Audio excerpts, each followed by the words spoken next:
Regis. Couldn't have picked some other place to meet. Come on.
Move it! What's going on there?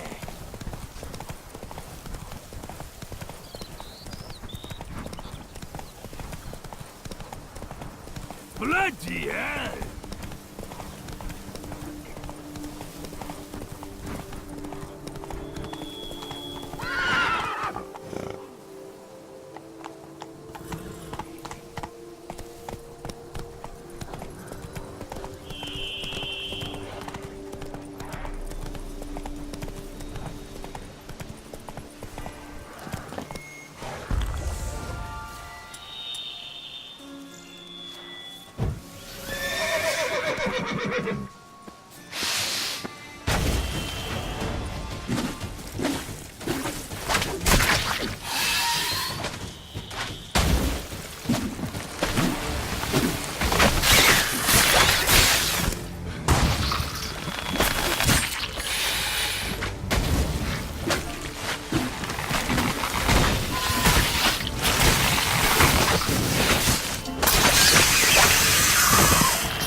Regis. Couldn't have picked some other place to meet.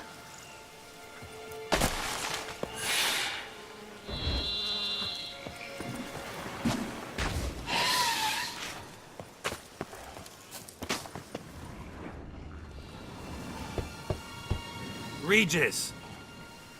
Damn it. Locked. No way I got the place wrong. This is it. Gotta be. Gotta be another way in around here.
Decaying bones. Kikimores must have tunneled into the grave. Decaying bones. Kikimores must have tunneled into the grave.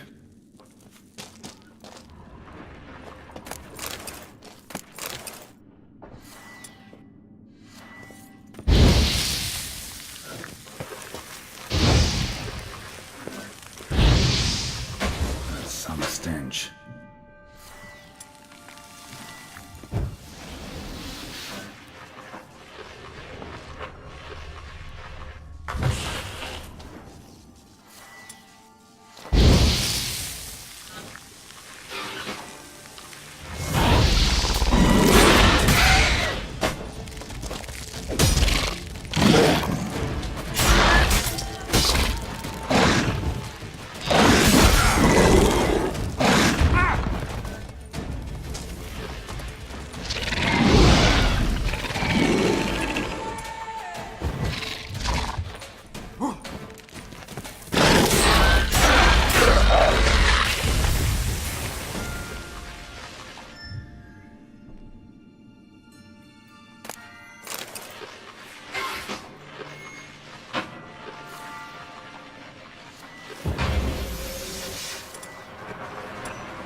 There's something here. Need to use the eye.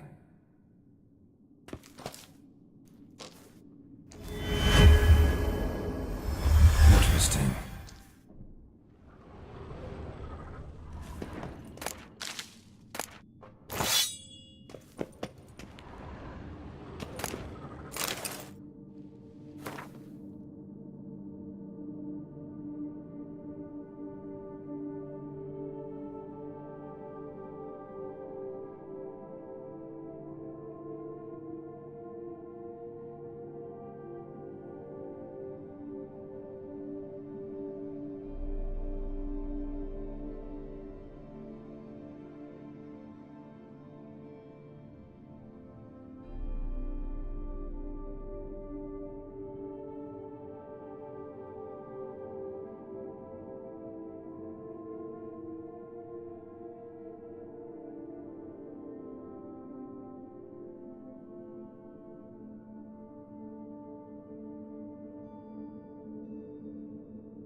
Agreed to meet a vampire at a cemetery. How much more cliché can you get? Nothing comes readily to mind. Could have left the door unlatched. What of my privacy? I value it rather deeply. Unmolested, especially by unwanted guests, that's my preferred state. Besides, I knew you'd find a way to get in. True enough. Need to find your friend. I'm hoping you'll agree to help. I shall do whatever's in my power. Yet what you want or even need must matter little. What matters is what Dettlaff wants. If he does not wish to be found, you will not find him. Ever. End of story. Come on. Gotta be some way.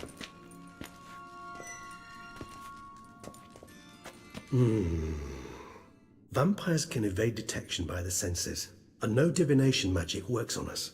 Even the most precise megoscope would be useless. And this? Could this help? Wherever did you get that? Off one of the beast's victims, found by a bend in the river. Body was chopped in pieces. 3 of those pieces were hands. Hand with the ring seemed the odd one out, but Bruxa had taken an interest in it.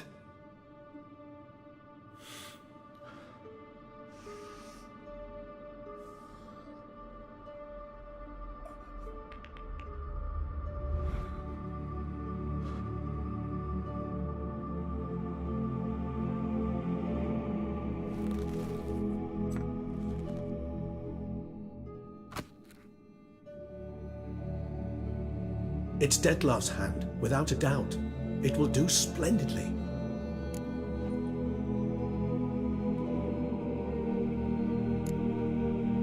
Ring's pretty intriguing. Made of no metal I've ever seen. And the ornamentation.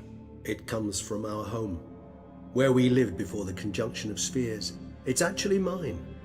I received it from a dear old friend. You might call him a humanist.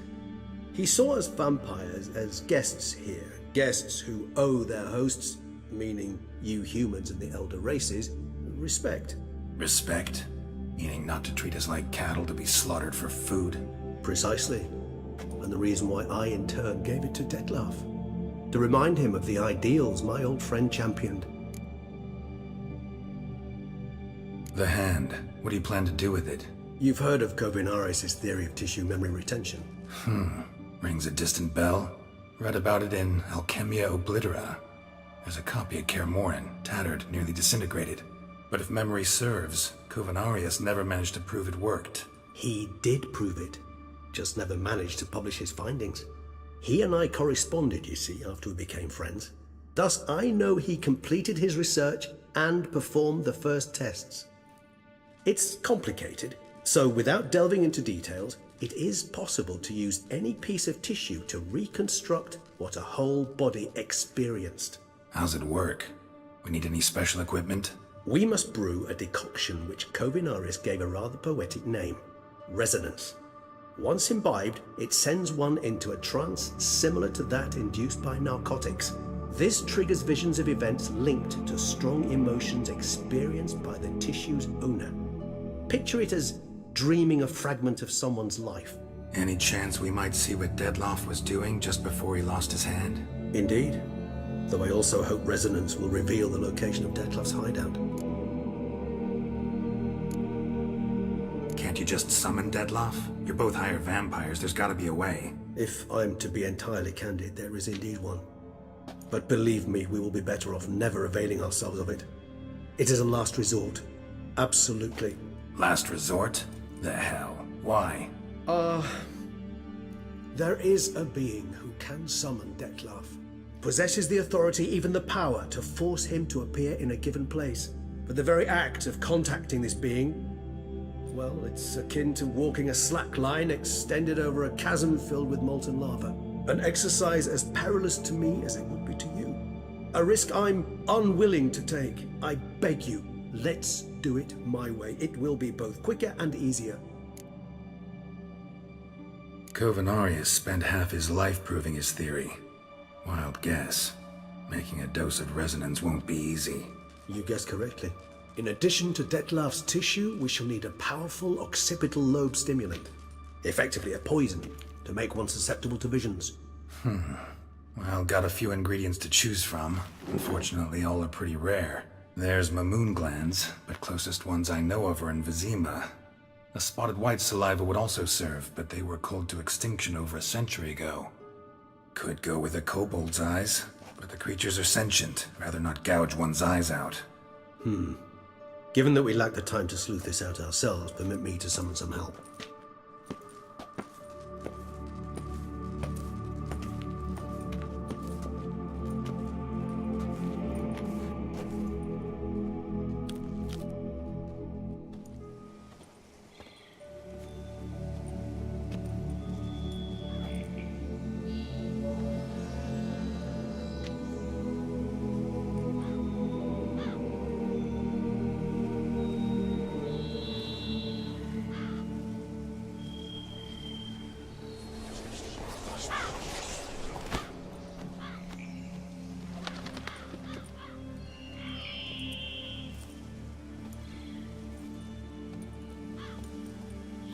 What was that? A raven? Rather a common sight at this latitude. Very intelligent fowl. I asked him to look for the creatures you mentioned, him and his brethren. Perhaps they'll find one in the area, and I would hazard that a flock of ravens will spy any said creature faster than a solitary witcher would. With all due respect to your skills, my friend. It will take them some time, nonetheless, so perhaps you'd care for a snifter of mandrake.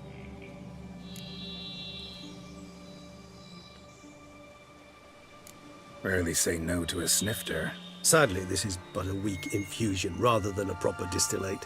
Even better. I remember your mandrake hooch. Made people say things they'd have rather kept to themselves. Now, what could Geralt of Rivia prefer to keep to himself?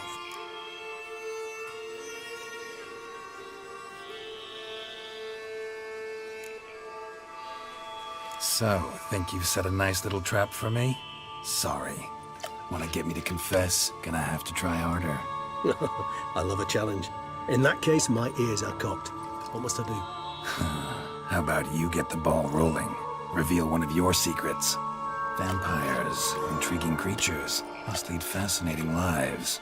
Anything in particular interest you?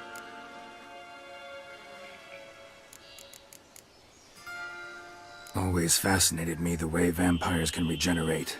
A hand growing back is one thing, but Detloff recreating you out of a wet smear? Something else entirely. A difficult and laborious process, but one that's possible, as my presence proves. But I've heard you too had quite the adventure. They say you lost your memory. For a bit, but Triss helped me get it back. Actually, pretty damn lucky I only had amnesia. Yes, you humans are rather buggered in those terms. To strip you of life is, well, it's just plain easy. I've always pitied you in that regard. We vampires are much harder nuts to crack. If a member of another race kills one of us, we can be reborn with a living higher vampire's help. However, if one of our own strikes the deadly blow, death is permanent. There can be no rebirth. One of the chief reasons why vampires long ago swore never to fight one another.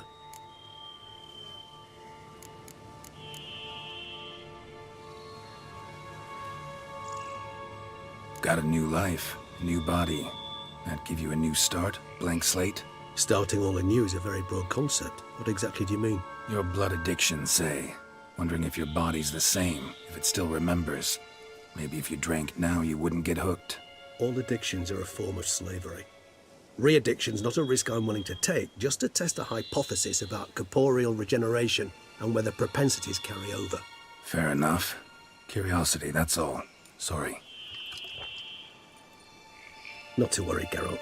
Curiosity is a natural reaction under the circumstances, apart from which I've always valued that trait in you. Gotta ask you the big question. One everyone wonders about. What happens after death? You wish me to tell you if the human belief in the gods is well-founded? Well, that I do not know. We vampires differ exceedingly from you humans. Our matter, that of which we are composed, can exist without form. We require neither a heart, nor a brain, nor air to breathe. But were you dead? As humans understand death, yes. Feel anything? Understand anything? It's rather hard to explain. I felt something very unsettling. Something I cannot even name, for I did no reasoning. Only after rebirth did I begin to understand that what I had felt was cold and unimaginable fear.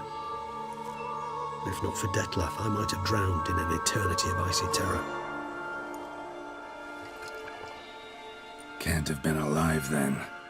Sheesh, experience like that must be vicious.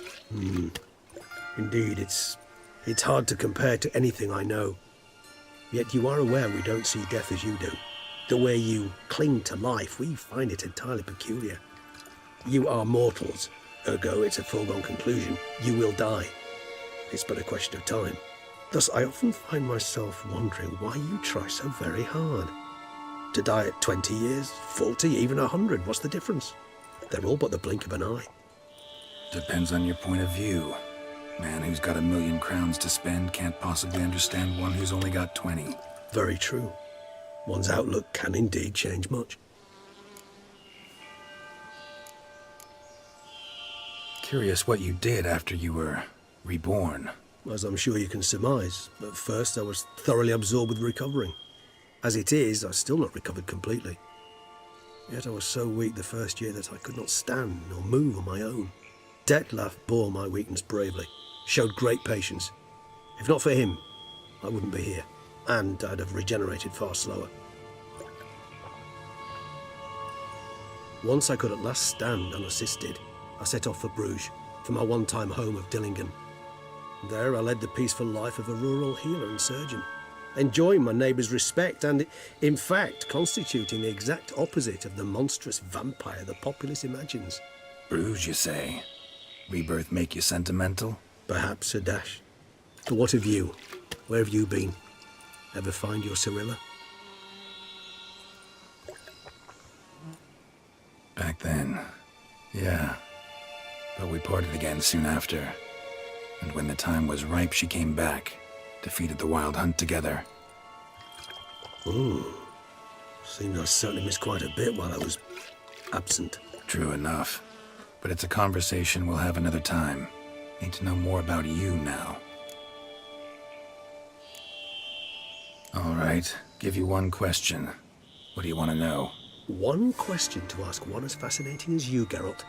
Cruel parsimony, I'd say, but I shall do my best to make it count.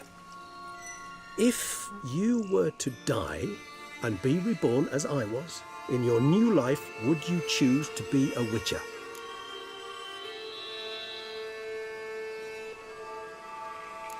See, Regis. Doubt I'd know how to be anything else. Ever tried? See, you're determined to get an answer, to find out if I like being a Witcher. Just refuse to ask directly, as always.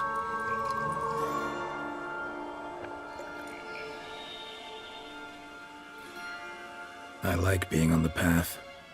I like picking up a lead, a trail. I like the tension right before a fight. And nothing gets my adrenaline flowing like battling a beast. Even gotten used to people treating me like a freak, an outcast. Yeah, not something I think about much, but I like being a Witcher. Thank you for being honest. Honesty is an attribute of the truly brave, and thus a privilege of the very few. Still no sign of your winged friend. Sure it understood what you wanted? Dead certain. Let's wait a bit longer. It'll return soon, don't doubt that for a moment.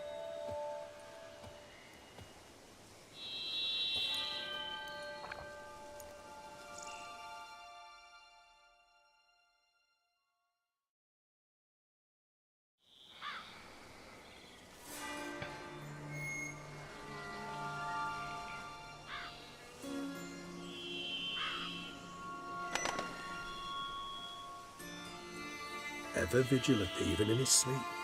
Quite vampire-like, in fact. Are you absolutely certain they don't administer a few of our genes during the trial of the grasses?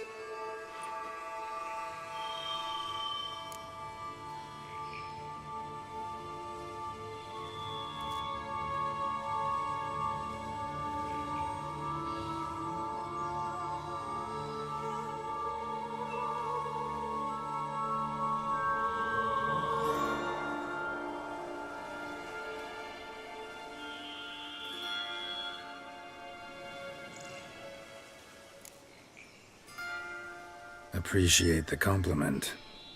Got something for me? You were right. No kobolds or mamoons for miles around. Knew it. Allow me to finish. You see, there's this spotted white. It haunts an abandoned residence in the Caraberta woods. Impossible. My brethren hunted down every last spotted white before I was born. Then it seems you must revise your knowledge of spotted whites. For somehow this one managed to survive your brethren's onslaught. It seems I know this home it haunts. Recall a tale about it. Locals believe the place cursed. Perhaps that's how the white survived entirely unmolested. Know anything else about this curse? I don't recall much in particular. Really don't attach much importance to such things. It was mentioned to me as an anecdote, no more. Come on, search your memory. Something, anything could be important. I believe it had a relation to hunger, or perhaps greed, rapacity. Someone was punished for something. Textbook definition of a curse, pretty much. Sorry, Geralt, I try not to clutter my mind with the details of every far-fetched tale I happen to hear. What are your thoughts? A specimen of a species thought long extinct, and a curse in one place. That a coincidence, or are they related? Ah, professional curiosity. Personally, I've nothing against you delving into this dilemma, but please remember we need the white's saliva. Nothing beyond that. Whites rarely appear in the woods, even less likely to find them in abandoned human homes. They inhabit remote wildernesses, old abandoned cemeteries. What's your point? This might not be a spotted white after all. Your little helper might have made a mistake. I sincerely doubt it. Ravens are devilishly intelligent creatures, and they've highly developed observational skills. What exactly did they observe? The area around the estate, it's covered in spoons. Spoons? Spare me the skeptical smile. I'm but the bearer of this news. Or perhaps this spotted white is a hoarder. Or the spoons are somehow related to the curse. Let's do this. Start making your decoction while I go get some saliva from that white. Uses it in its brews. Do you imagine the white will simply sell you some? Worst case scenario, I'll bring you its salivary glands. They ought to do as well. For a moment there, I imagined you asking the white to spit into a vial. Quite amusing as a thought, but the salivary glands will do fine indeed. So, see you later. Yes, till later. I shall start by perusing some tomes. Tomes? Thought you were gonna make this decoction. We require one last ingredient. Alas, obtaining it could prove a trifle toilsome. Thus, I hope to identify a suitable alternative. All right. Good luck. And to you, my friend.